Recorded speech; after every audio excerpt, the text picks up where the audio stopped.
Lohri.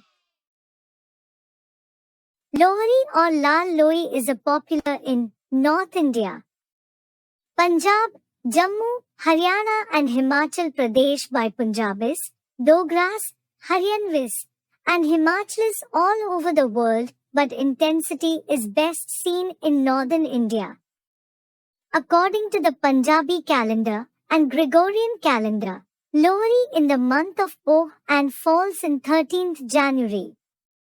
This festival is it being a winter crop season celebration and it is linked to the Punjab region.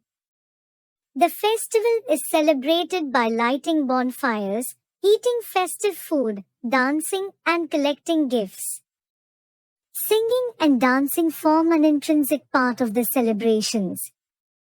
People wear their brightest clothes and come to dance the bhagra and gidda to the beat of the dhol. Punjabi songs are sung, and everybody rejoices.